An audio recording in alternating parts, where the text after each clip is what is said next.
Good morning, friends.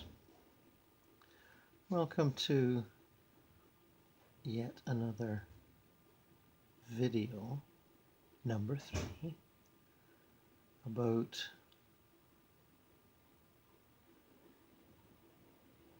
what we do at night. Sometimes we do it during the day too.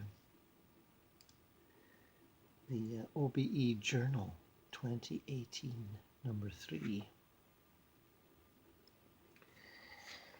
After the last one, Emerging with Higher Self, the journey to higher self, and the traditional literature often called the monad,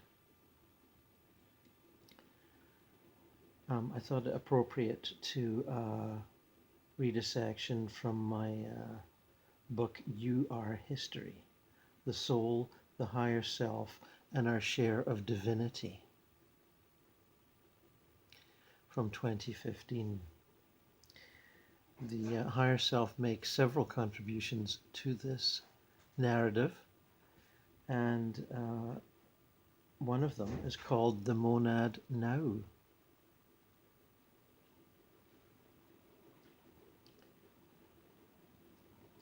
And the text goes like this.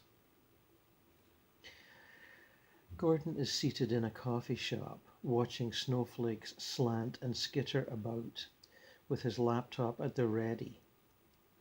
Wonders if he might, without further ado or deep ritual of meditation, merge with monad, bringing that consciousness into his incarnate moment. At first he wonders where monad is, then quickly realizes it is, of course, nowhere and everywhere. Why then, if it is everywhere, why can it not be here with me now? I am, it says. Feel me. He does, bit by bit, uncovering the all-knowing, seeing beingness at his core, that being who just is. Thoughts, emotions, anxieties, and any number of dissonances passing through it like breezes. It exists untouched, unperturbed, and still as a lake surface on a windless dawn.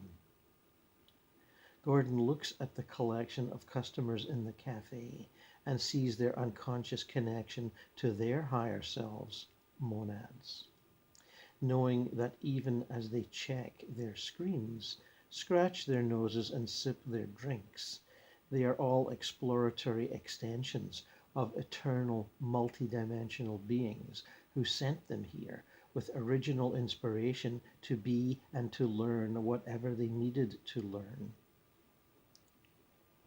adding to their earlier skills, techniques, and applications peculiar to the modern world. So that, when this planet playground has run its course, monads will have the full complements of many wounded and many multi-talented souls, with which to engage guidance activities elsewhere in the multiverse. Gordon more or less knows all this, but is happy to have his knowledge thusly refreshed. While more mundane thoughts and perceptions make their presence felt, he runs his flag up the Antakarana to the monadic plane, to exist as a blip of light in a sea of light. It is a tenuous connection at best, but at least a tiny probe of his consciousness is there. His monad has arranged a display, or is arranging it now. He feels suspended at a distance. At a distance from what? Let's say a satellite farther from its planet than usual. Instead of the twinkling against the inky blackness of interstellar space, he sees what seems to be like giant shifting textures of light, pinkish, golden, creamy. Shapes like small planets, say moons, appear and hang there. To be observed, he thinks. Are they real, he wonders? Everything is real, he hears, even the unreal and the illusory. Real to the perceiver. Well, that's that one answered, he thinks. As the small planets weave in and around each other like a ballet in space, one of them seems to have some kind of portal, not unlike those stairs on wheels that are brought to landed planes for disembarking, which unfolds out of a smooth, pristine surface and from which roll out dozens of tiny replica planets, bluish in color, contrasting nicely with their pinkish source, and as they join the intricate interplay, Gordon seems to see them abundant with life. That is lively activity of sentient forms. He kind of zooms in on them and sees strange but somehow recognizable creatures in alien-seeming landscapes and communities, and zooms back out to see the small baby blue spheres swaying about prettily in and around the larger pinkish spheres. Then the smaller bluish spheres morph into humanoid figures, somehow large enough to be discerned, and as they sway to and fro in the mysterious choreography, Gordon once again seems to be able to zoom in and merge with one after another of these humanoid figures. Each one has a complete complement of attitudes and beliefs about themselves and their worlds, life plans, strategies, accomplishments, and regrets, all of which seem to be of a piece and impossible to discredit. Real as real can be, so indisputably human that Gordon can only empathize. One after another, each of these cosmic beings appears to be made up on a multitude of human frailties, wounds which characterize their strengths. The scars of wisdom is the phrase which Gordon feels inserted into his consciousness.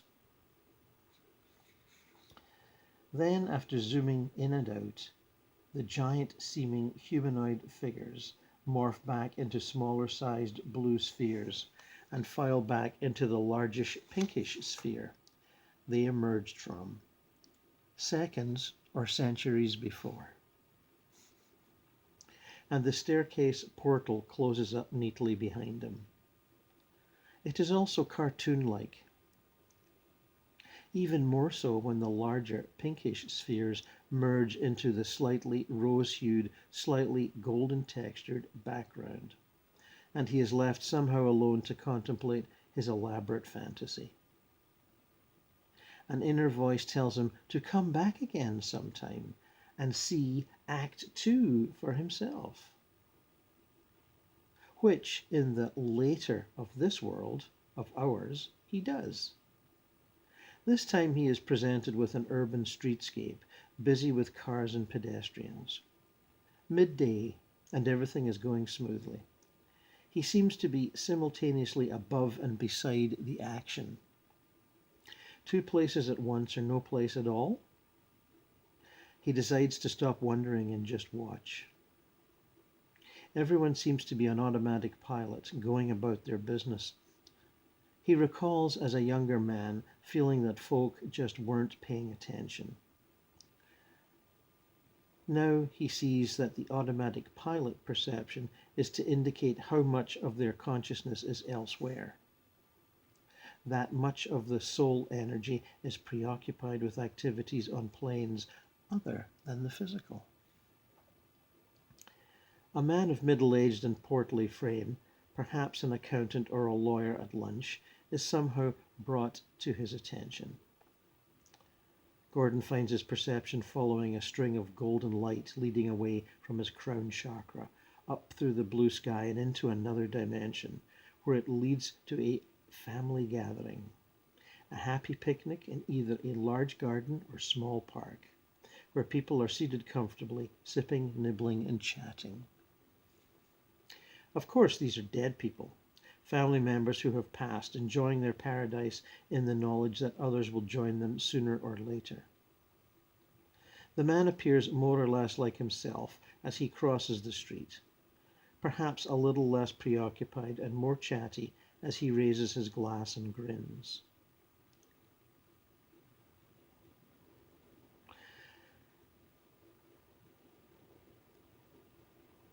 Gordon sees the line of golden light leading away from his crown once again and finds himself, or his perceptions, following it to another sphere or dimension. He's not sure, but it is a gathering space in some spirit world city, and he sees the man, now younger and more radiant, in a group listening to a speaker. A teacher and inspirer. This is the man's future, his afterlife existence. The same golden thread leads him to some type of temple, elegant and inspiring, in which the man sits cross-legged, meditating in a group of like-minded others. A glimpse of this, and then he's gone, and Gordon sees him flying to one of the pinkish globes from before.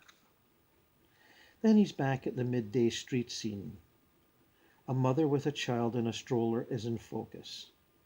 Golden streams from both their heads entwine, leading his vision upward and away. He sees the woman seated with two men and knows that one is her husband and the other the baby-to-be. Heads are bowed and discussion seems serious. He sees the woman and husband coupling and an orb hovering above.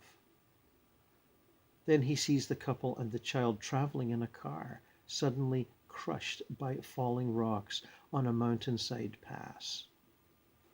Then the three of them in some kind of astral resort, surfing the waves in their bare feet with uncanny precision.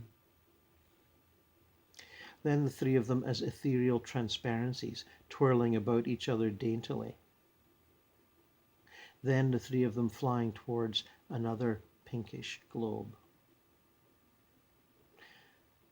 Then he's back at the midday street scene, relaxed and observant, as though nothing out of the ordinary had occurred. An elderly man moves slowly along the sidewalk. The golden thread leading from his crown chakra entices Gordon into what seems like a past life as a dropped behind enemy lines commando, who parachutes into a field by a forest, buries his parachute and walks into the forest. A small town later, he has lodgings, street clothes, and two suitcases, one of which has a sniper's rifle. He sees him on a train to a bigger city where he is given a room high above a street. When a parade goes by, he shoots a general, waving to the crowds. When he is caught escaping, a small revolver in his pocket cuts short his captor's urge for torture. Gordon sees his spirit hovering over the chaotic scene and then follows it to a heaven world in which the man obviously believes. A greeting party congratulates and celebrations ensue. The vibrational effects of the war obviously continue here. He sees him in a country cottage gardening, then a visit back to Earth. A humble home with a young family, his daughter, her husband, and a young child. Then the woman is pregnant and the war hero hovers as an orb and then settles in the womb. Then Gordon is back at the street scene watching the elderly man lean on a lamppost and struggle for breath. Passers-by come to his aid and he faints into their arms. Gordon sees the spirit exit and hover as panic ensues. He watches the spirit watching.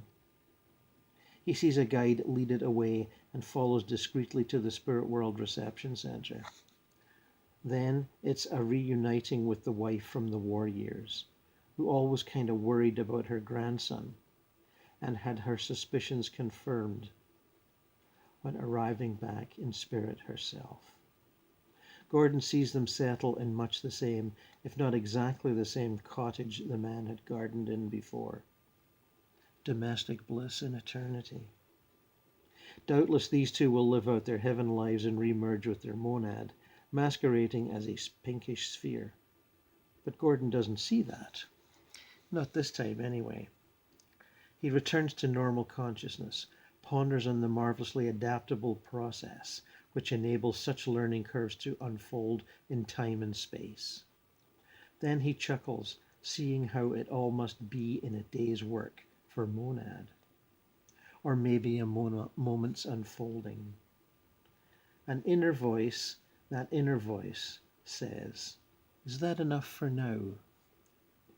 Gordon believes it is. But is that just another belief system that tempts him with its parameters? And the monad itself, swimming in its sea of divinity, is that a belief system poised to impose its version of sentience? Gordon would prefer to transcend these questions, however titillating to the intellect they might be. Though monad is the all in the now, surely, like all created beings in the multiverse, it must have an evolutionary arc matched to its potential. Gordon rather fancies that to be the case, but he suspects he will have to resort to the channelings of Alice Bailey for a fuller understanding.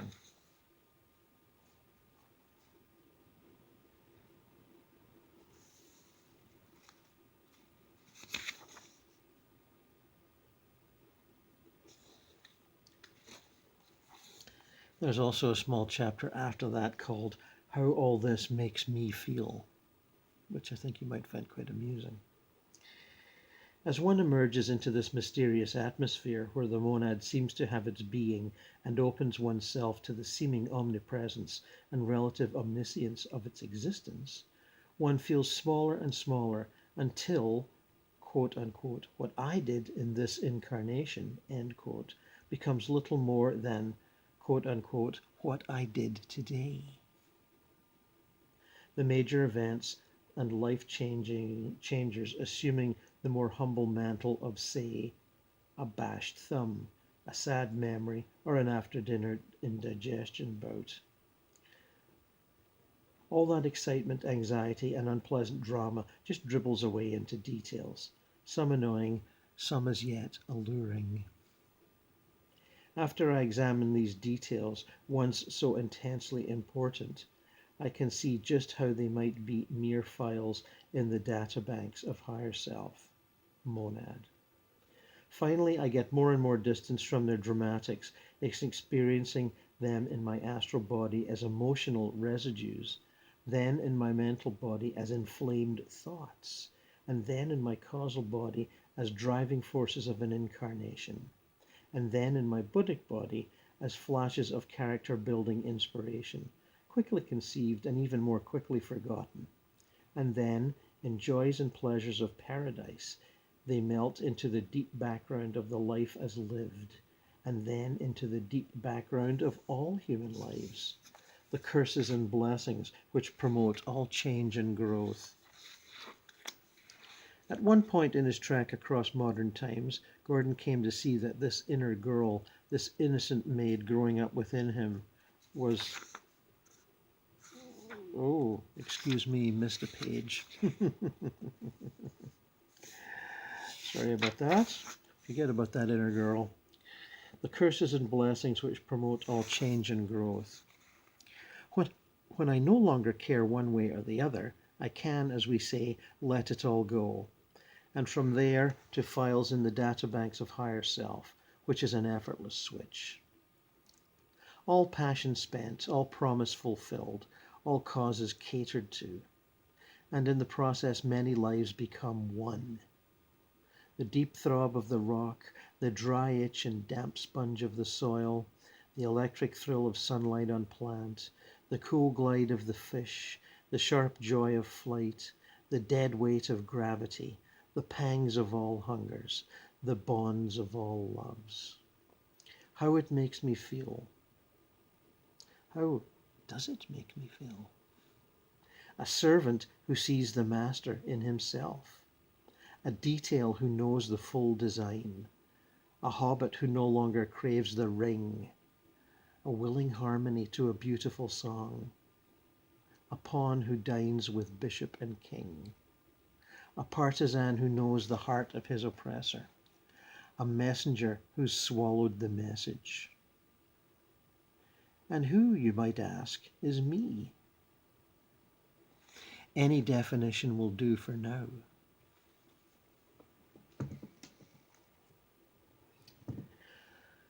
You see, that's the problem with definitions. They limit you to other interpretations, or they fence you off from other interpretations. And with beings like the soul and the monad, those limitations put blinkers on your growth. And, we've discussed belief systems before as useful sort of playgrounds in which it is helpful not to get trapped in, not to get fenced in any playground, any belief system. Use them for what they're worth and then graduate. And what can you do once you graduate from a belief system? Move on to the next one. Or revisit the old one and assist those who are on the edge of graduating from the belief system and perhaps need a little help. That can be done on any of the planes.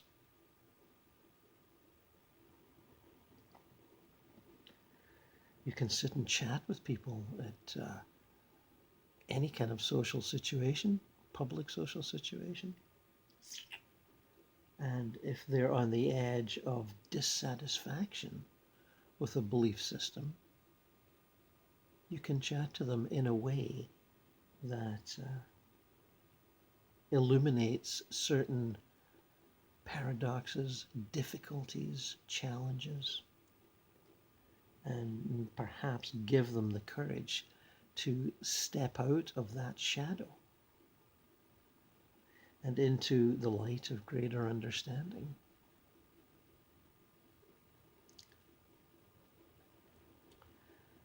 There are many souls on this plane who are gingerly making that step outside of the religion they were born into.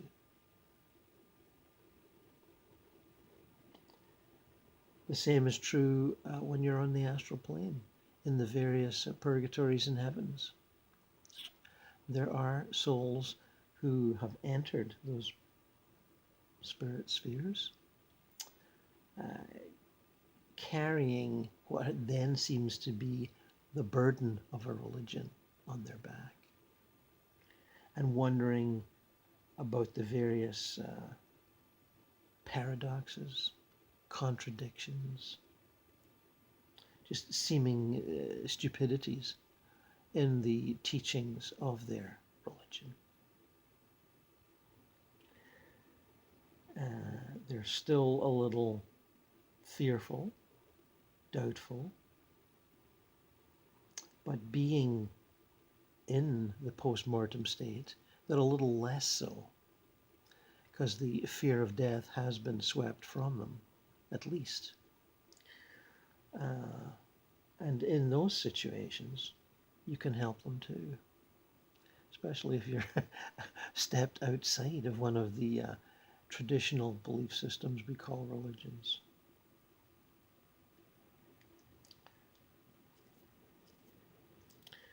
In the upper astral, in the, we'll call them high vibrational paradise worlds, you can still help people there because they've grown light as feathers, translucent as, jellyfish or whatever. Their form is barely there, but it is there. And you know, or you should know by that point, how to help them move from the form world to the non-form world, where we are, shall we say, clouds of light, clouds of intelligent, compassionate, amused light. And you can show them how to do that. And again, you're helping them step outside of the belief system that we are forms, that we are bodies, that we are humanoids. We are for a certain part of the journey, but later we're beyond that. You can show them that they can step out of form quite fearlessly and be, imperceptible as an intelligent cloud of light. And I use the word cloud, advisedly. Not a cloud in the sky, but, a cloud, a gaseous sort of cloud. A focus of energy and consciousness. You can show them how to move to that and then step back into the form world of the, upper astral planes, where they are, again, sort of, vague, translucent forms, much more ethereal than they are on the lower astral planes. You can show them how to move in and out of those forms so that they can experience the unformed state, the gaseous cloud of radiant intelligence, and then back into the form, because they will still have other souls that they relate to, former family members, friends, etc., that they would wish to be with. And I think one of their big fears is that once they move into the unformed state, the beyond form state, that body's gone. Well, it's almost used up, but it's not gone. They can move in and out, and you can show them how. So there are always ways to help people out of outmoded belief systems that can be cast aside. And bodies, humanoid, fleshy, humanoid, the radiant body of the afterlife, the astral body, they are belief systems too. Although it may take people quite some quote-unquote time to realize that, because they feel like it's the resurrected body, the radiant body, the astral body, the this, the that. It can all be cast off when they're ready. And so again, there's this series of limiting belief systems that are useful while you're playing in the playground. But when you're walking out the gate of the playground, away from the school of whatever plane you're learning on, some people need the gate opened for them and welcomed through, Some do, some don't. It's about that simple. So keep that in mind when you're, and that's obviously not just for when you're quote unquote dead. That's for now when you're traveling about and you find yourself in those situations.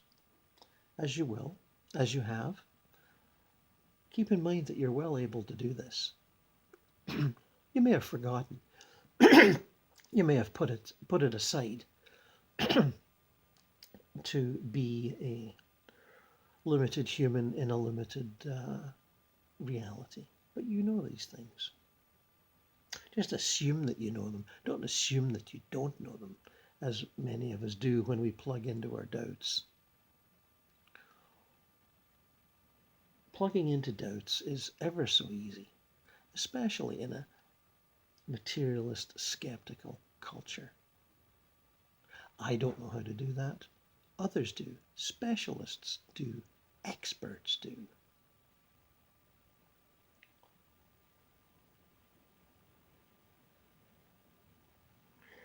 We are all experts at these unseen, previously hidden spiritual tasks. We just don't know it. Just as you, in a number of processes available to you on the physical plane, initially don't know that you are other lives as well as this one. And as you go through your regressions, you discover, oh, I'm that life. And oh, I'm that life. And oh, that one too. And if you keep pursuing it, you will realize there's many, many lives. So again, you're throwing off that outmoded belief system, the one that you may have clung to through skeptical materialism, religiosity, all those varieties of ways that you can do that. Limiting yourself to your little self, your little vehicle that you step into every morning when you wake up and move on into daily life. It is a vehicle of divine origin and construction, no doubt, but it's still a vehicle. And the spirit, the eternal spirit, the monad, the projections from the monad, which are like little higher selves in becoming, they make use of many vehicles.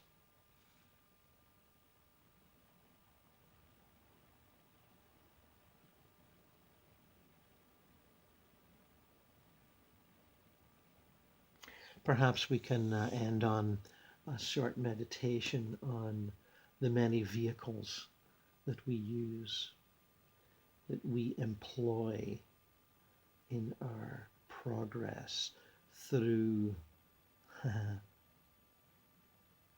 challenging and tempting and seductive illusions. And their ability to be seductive is, it's useful too. They seduce us into their beings and let us inhabit their beings for a time, not forever.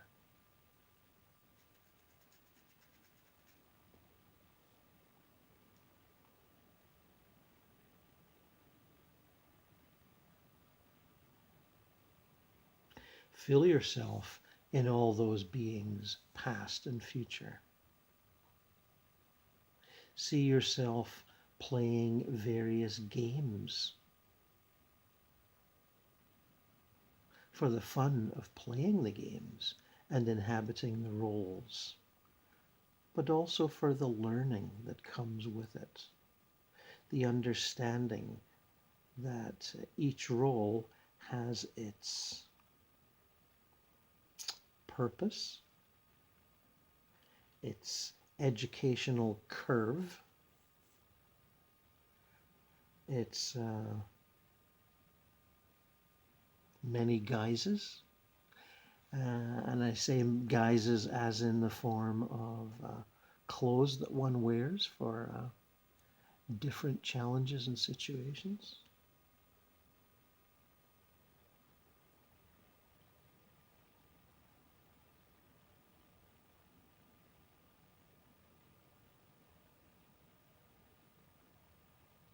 Let us feel all those interactions between those beings, whether sword fights, business deals, courtship,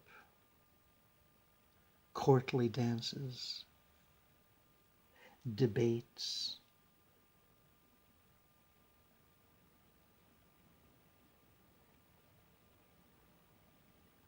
interactions with the entities encased in the, agriculture. We spent many hundreds, if not thousands of years doing that, whether it be a root crop, a cereal crop, a fruit, a vegetable. They're all the forms of agriculture. And they're all living entities of one degree of consciousness or another, as are domesticated animals and wild animals. And trees and rivers, mountains, valleys, they're all living entities of one degree of sophistication or another. They're all born to die, and they all die to go on and expand and change.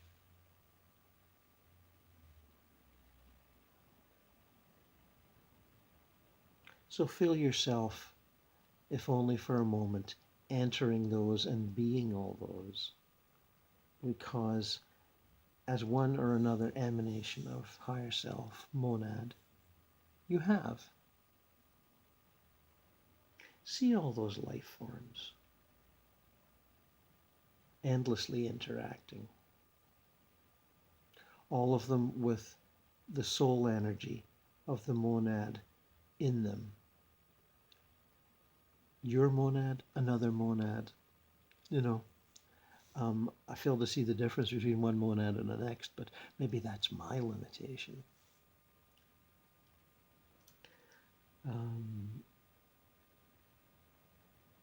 See yourself as part of what some people call the soul cluster, gathered in all these monads, and how you interact with them karmically throughout many lives. The buyer, the seller, the killer, the killed, the competitor, the partner, the enemy, the friend. We constantly do that dance and do those dances.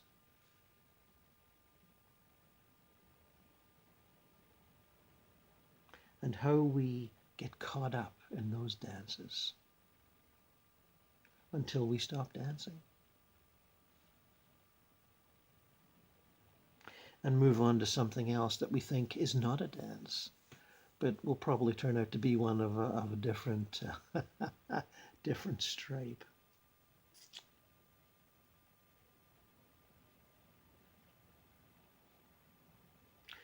We dance, we sit down, we take refreshment,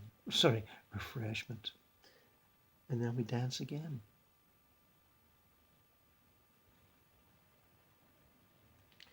Is it any more than a game of musical chairs?